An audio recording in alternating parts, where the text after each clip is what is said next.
Hello, everyone. We have Laura today with us. And Laura, in two sentences, what was your business idea and how does it help the world?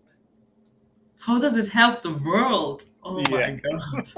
Hello, everyone. I'm Laura in Croatian or Laura internationally.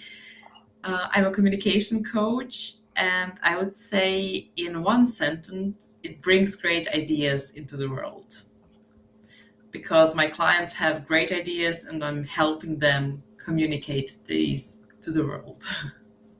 Excellent.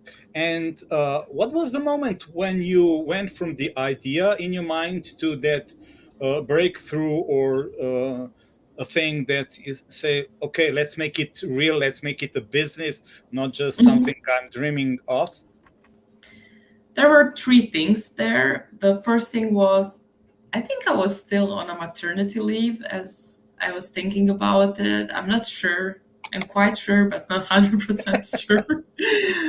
And I would not say I had a lot of time, but I had some more time maybe than when I was working. And I mean, communication was always my passion. I studied German language and literature and informational and communicational sciences and did my master degrees in presentation skills.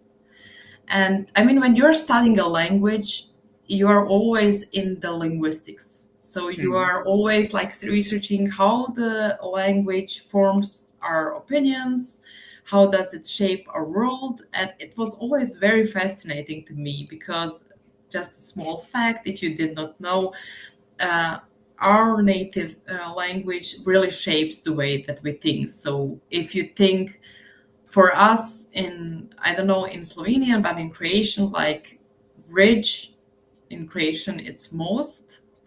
Uh, it's like something that's very strong. It's something very that can bury a lot of things. In German, bridge, die Brücke, is something that's very elegant, something that's connects people because it's feminine. Mhm. So that's the way the language shapes us. And I was always fascinated by that. It was always the most interesting part of my studies. And then I decided, okay, for my master's degrees, I want to do a workshop, not some theoretical master's degrees. And I did a workshop on presentation skills in a long time, lifelong learning. And the people that came to me after that, I had like mails 2 3 months after this workshop, and the people were like, "You helped us so much. We are looking at things totally differently." And I was like, who me? Really? And so it was always in my head, but then I started working and I climbed this corporate ladder, these levels very fast, and I kind of forgot about it, but I used my communication daily. And then, as I was on my maternity leave, I was like reading a lot and thinking again about it. So that was one thing that brought me to it. The other thing was, unfortunately, I had someone in the family who had an illness, and I was really scared at the time because it's someone who is very um, um, it's a person very that I really love, and I was thinking like, if I was in this place now and had so much life behind me, would it be a shame that I did not try to work with people on their communication when I really love it so much? And the third thing was a coach, a sales coach. I was in his free community on school. Maybe some people in audience know school, and he was like, "You are going to do well in business. I see an opportunity for you. You should do it." And I was like, this man has like 15 years experience. Maybe there is something. And these three things combined brought me to starting my business. Yeah. Excellent.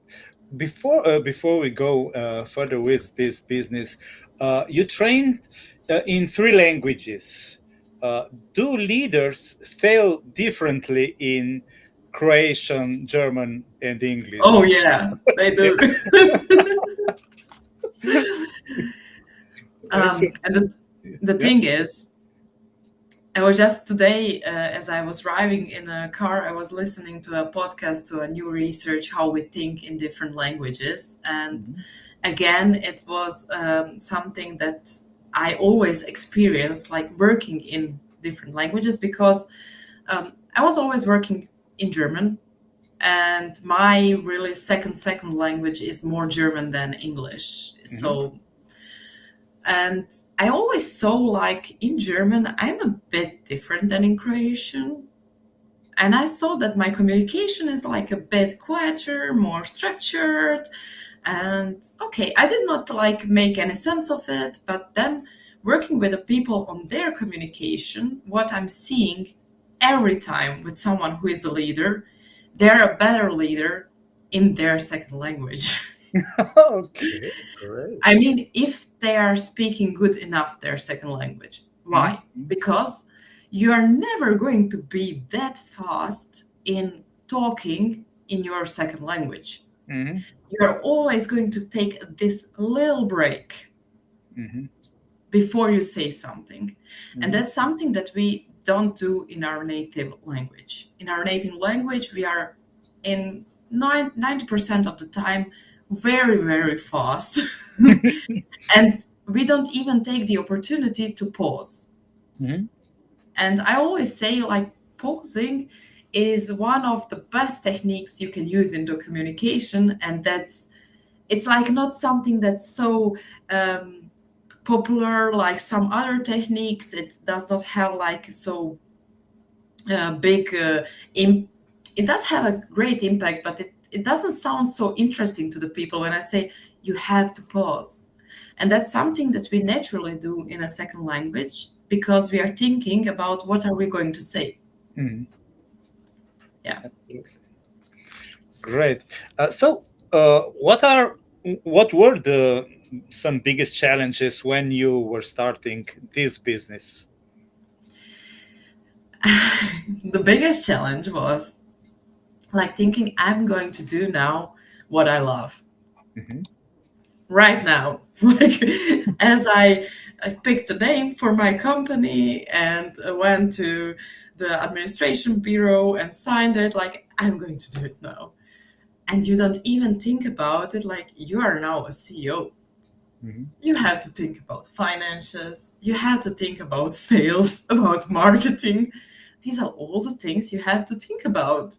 mhm. And you are going with this idea, I'm going to do that what I love. That's it. And yeah, then bringing new clients and finding the work, that was the real deal. The biggest struggle, as Yeah. for I believe everyone. Uh, but what surprised you beside this that you are your own boss and you are doing everything you don't even imagine before that? What surprised you the most as being entrepreneur in a good or perhaps even in the bad way? I would choose the good way because it's like 9 p.m. here and I don't want to think about bad things. I'm a mom who does not sleep a lot, so I'm very tired. Let's talk about good things. um, yeah, when I'm talking about the good things, I had no idea that I'm going to meet such great people. I didn't, it was not even on my map, it was nowhere in my mind. Hmm.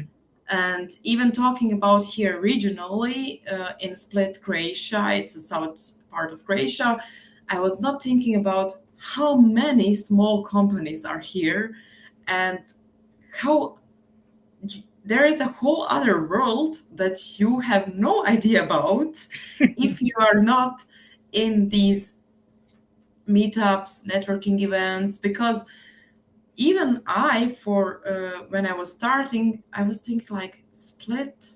it's just tourism. It's nothing else. It's just Mhm. like restaurants, cafes, apartments, hotels. That's all you have. Yeah. That's it.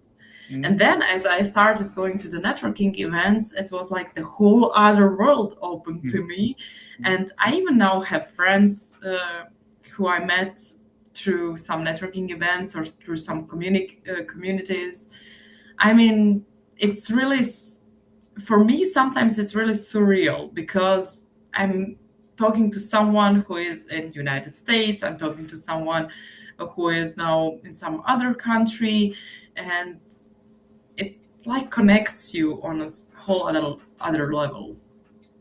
Excellent. And so, would you suggest other young people and ambitious people to start entrepreneurships, to start their own businesses? Phew, that's a difficult question. Hmm. I know. I don't know. I'm not old enough to give such an advice. um, One of my guests said, and he's a serial entrepreneur, but he surprised me really with his answer. He said, uh, "If if you can don't resist, don't become an entrepreneur." no, I'm thinking about it because I think the biggest how should I say, the biggest burden that you have as working for yourself, it's um, freedom, Mhm. because you can do everything and do nothing. Like I really had this luck in my life that I think every job that I had really great bosses. I cannot say that I'm running away with this somewhere. Mhm. Um, with one boss of mine, I'm still working together, and she's a really great lady. But I think the the biggest thing is, what do you want? Do you really want to be all these things like the salesman? Because when you are starting, you have to be all these things. Mhm. You have to be your own accountant, you have to be your own marketing, your own salesman, your administrative secretary. You have to be everything. And if you can take that in an account and do it, then do it. But if you have some job that you like or even love, and you have like good company and good salary, good boss, I would say stick with it. Because it's not easy to be 100 people in a one person. Okay, it's not 100, but it's at least five. Yeah. So, but how about Laura as a boss? How is she to you? I mean, I was a boss also in this big company, and I was a good boss there. But with me, I'm sometimes a very terrible boss. I have to say it. Because I always wanted to be a bit more better, and we could do just this. And sometimes I'm even like, now it's summer season, and I'm like swimming at the sea because I live here in the very near to sea, and I'm like thinking about some client of mine, like, oh, he could do that, and it would be so good for the presentation. Yeah, absolutely.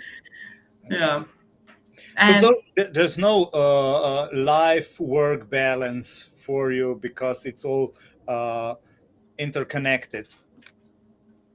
I would say there is a life work balance, because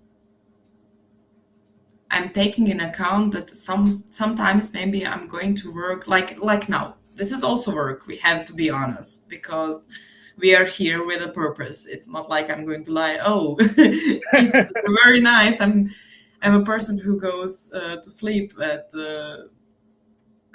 9 o'clock or a bit later because, as I said, not sleeping enough through the night. But like I'm working now, but I did not work yesterday. Yeah, yesterday was Monday. Yeah. Yesterday in the morning because I was with my son. So I would say that's life work balance. You're choosing what do you want. Excellent.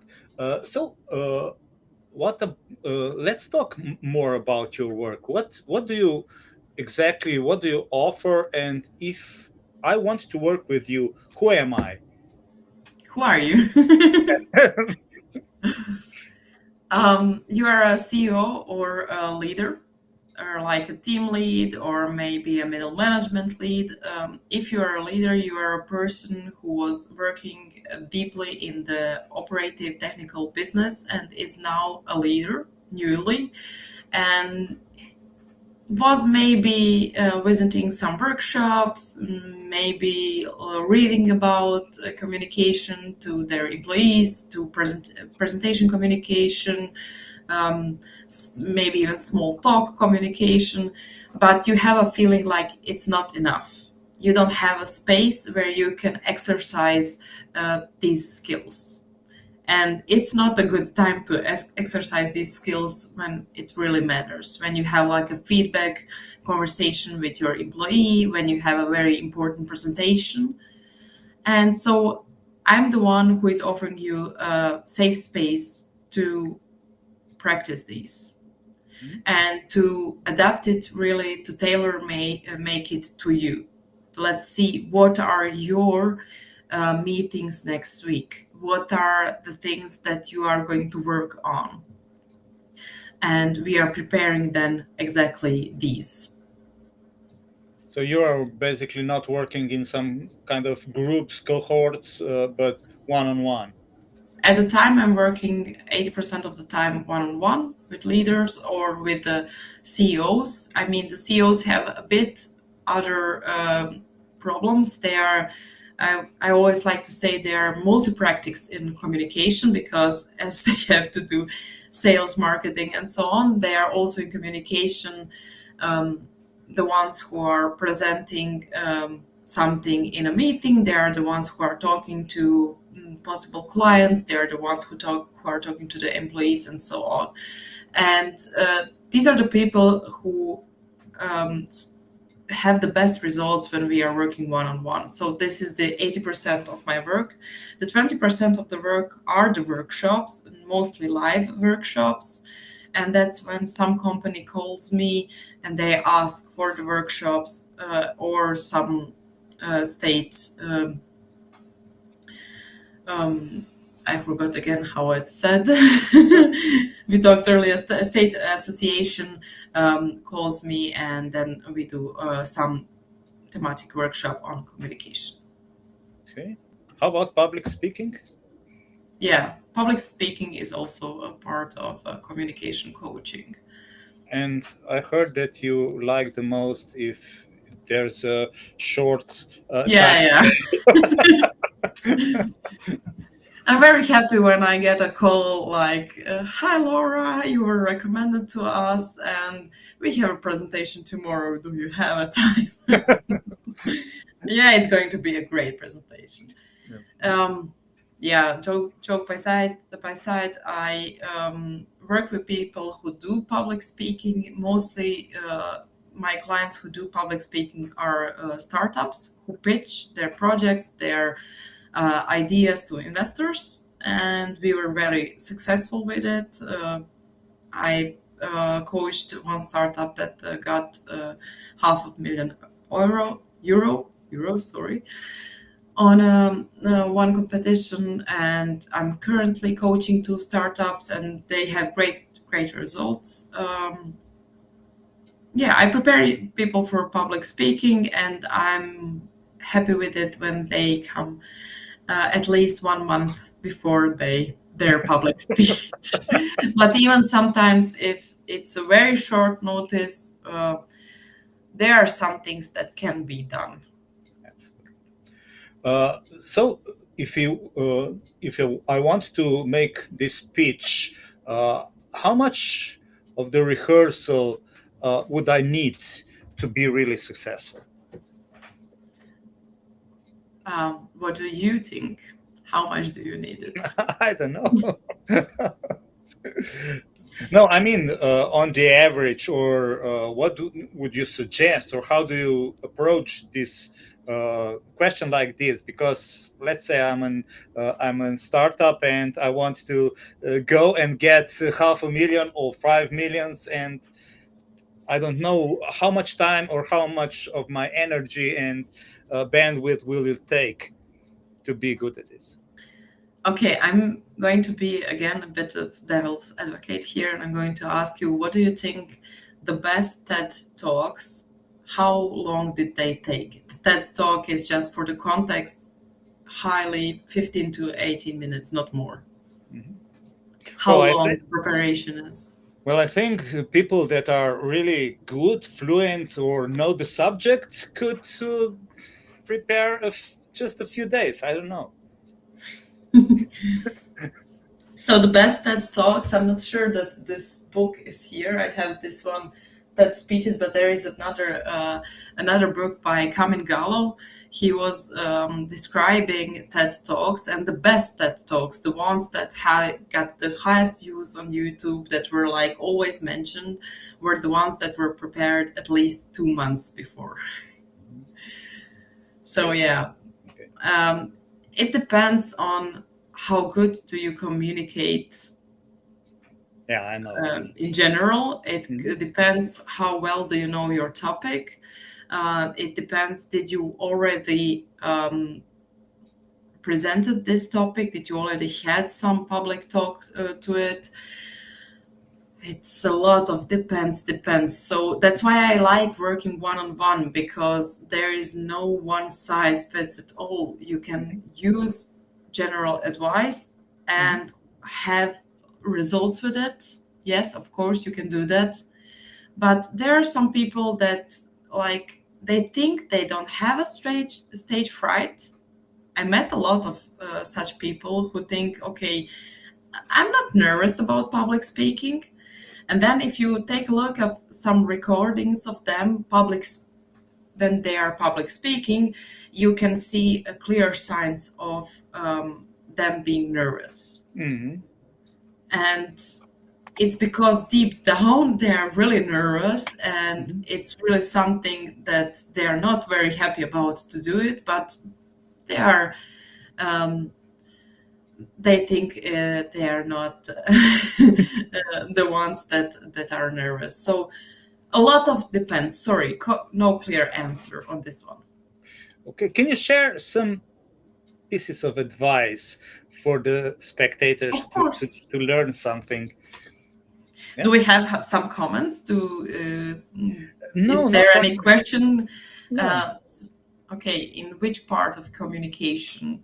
Um, I would like to hear some comment. What do people need for their communication? So gladly write it here on LinkedIn.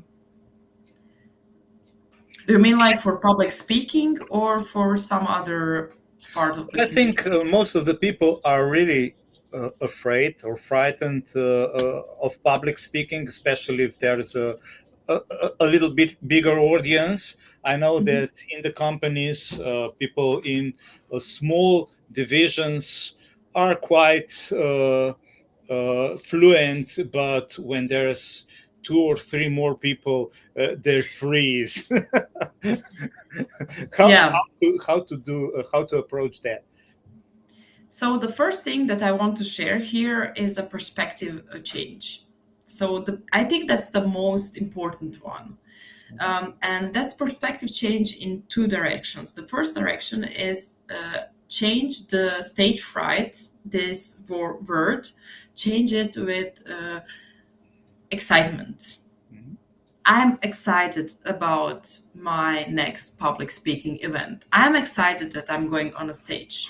So it's a research from Harvard. It's not like something that I had an idea about and I'm now sharing it. They gave students this direction, and they said, okay, this group of students, you are frightened, you have stage fright, and now go on stage. For the other students, they said, you are excited. And the mechanism behind it, it's like it has the same impact on our body.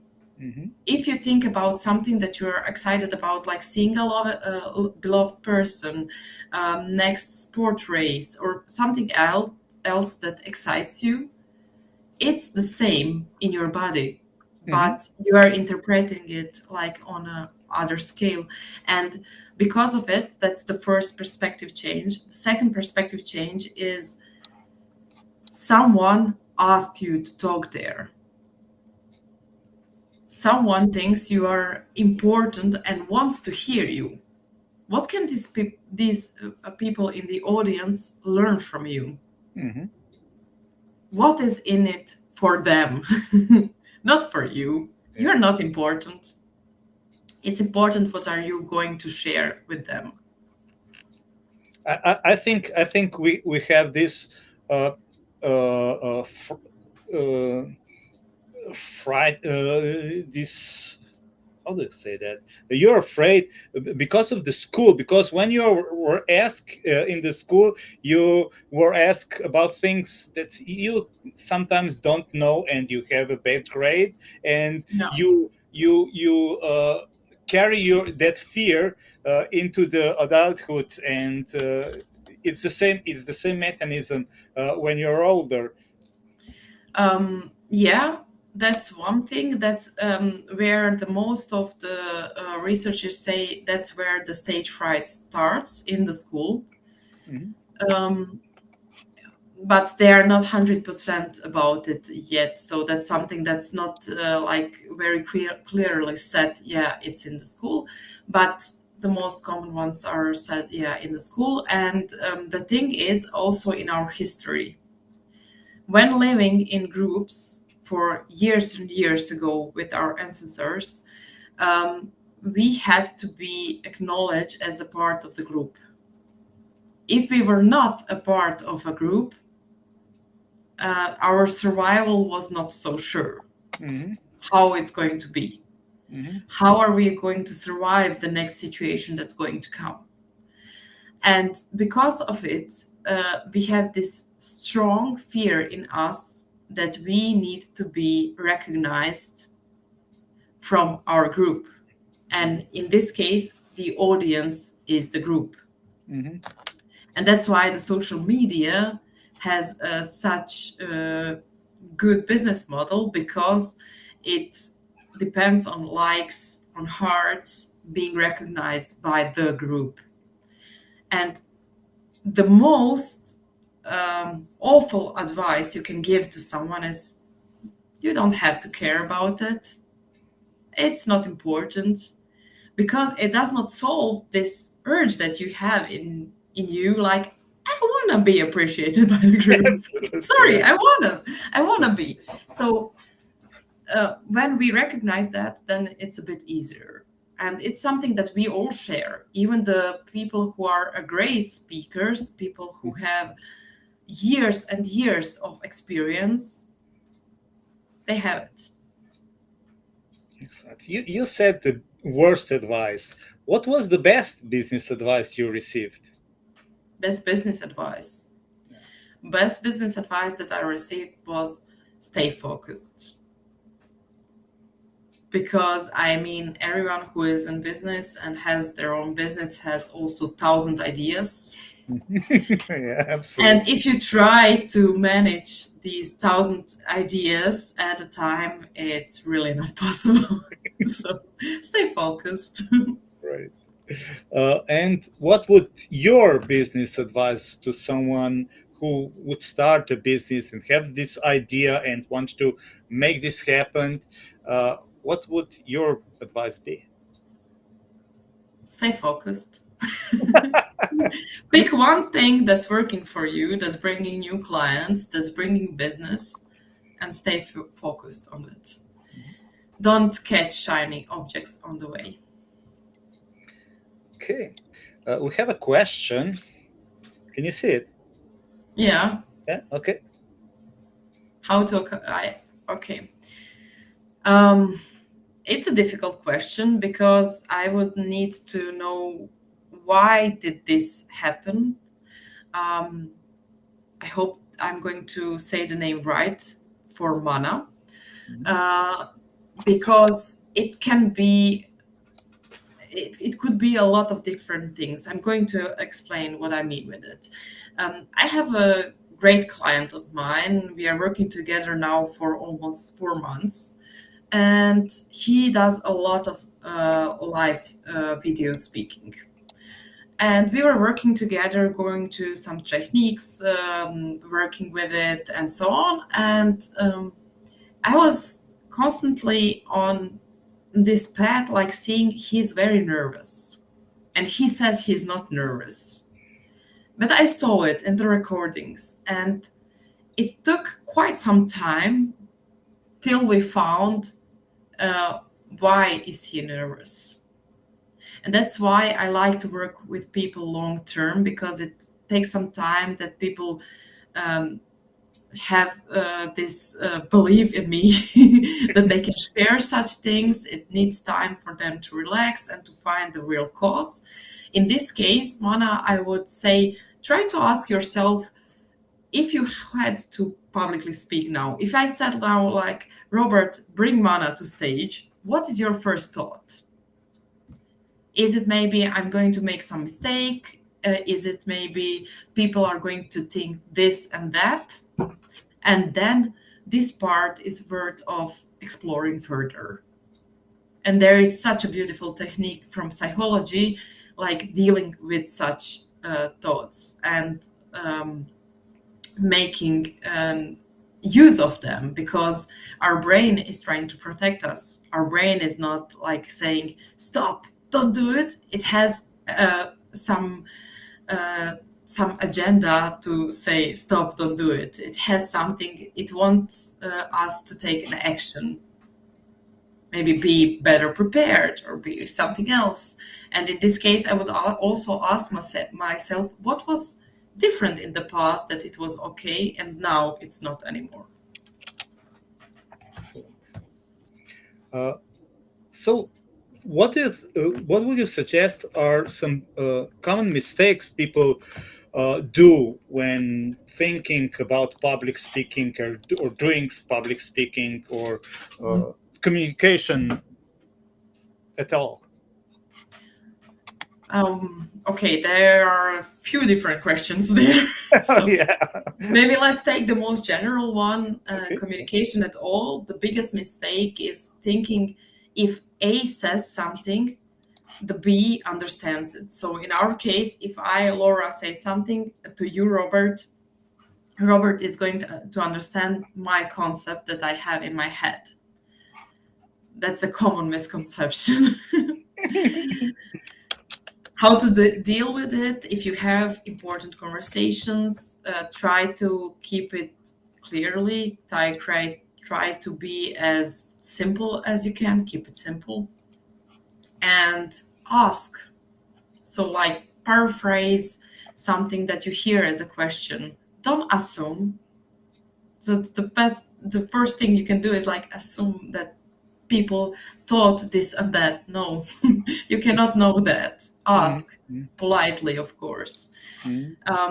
When we are talking about communication and public speaking, the biggest mistake that I see and the most common one is, again, not talking simple enough, because simple is often mistaken with stupid, unfortunately. So speaking clearly and simply so everyone can understand is really a great skill. It's not a sign that you are not well educated or you are not a great speaker. It's a sign that you can speak for everyone in your audience and people can understand you. And the next bigger mistake is trying to fit more in a content that's not possible. Like, if you have 15 minutes for your public speech, and imagine it like this glass here. If I fill it till here, that's all that it fits. And what do people do when they have some presentation, public speak? They try to fit it till there, and then it makes no sense more. So, and then what I get as a most common question there is like, but they are not going to know something that I do. Tease them. Like, what are the best TV series that you know? The ones where you're on the end, like thinking, okay, what's going to come next? And that's also something that you want to have um, in your public speeches. So, like, make them think, what is the next thing this person can bring me? So we're about the end. Just one last question. Uh, uh, what piece of advice would you give to your younger self? Would you do something different? You know, this answer, no, I would do nothing different because it all made me what I am. Um, I have a very strong opinion now about this question because I myself, as a moderator, because I was moderating a panels, I asked this question. Um, one one woman who I really like as a person and respect a lot as an entrepreneur, and she said to me, "I hate this question because everybody." Was doing in their face what they could do best. And I cannot unhear it anymore. So I have the same opinion now about this question. You are probably at this stage doing the best you can. Absolutely. And if you can afford it, take a mentor because it's going to bring you furthermore because these people went through your possible future mistakes Hmm. and no other advice. Okay, one more. What what uh, what would you say is the most rewarding part of being an entrepreneur? Most rewarding part. I mean, I still have this. I still work for one company, and I would not say it's the most rewarding part from being entrepreneur. It's the most rewarding part when you do something that you love. Hmm. It's like I was on a vacation last month, and due to some personal problems, I had to work because the month before last month I could not work, and in on no day that I was working, I did not have a thought, oh man, I have to work. I was like, okay, I'm going to do it. And that's really the beauty of it when you do something that you love and you see the impact. Because in my job, you really see the impact. You see the impact on feedback conversations that people have. They have like much better conversation with their employees, with their clients, and so on. People have better presentations. They get more clients. They they have better lives at the end because they can get more job for themselves and they don't have to worry about it. How is their communication going to affect other people that they are talking with? And this is something that's really very rewarding. Yeah. Thank you. So uh, we are changing lives. Like I said before, you are changing the world with your business Yeah. idea. So we are about the end. Any final thoughts? Don't think that when you communicate that the other person is hearing what are you saying. Okay. Thank you. It was lovely talk. I enjoyed very much. Thank you for the invitation. It was really lovely. Okay. Goodbye. Bye.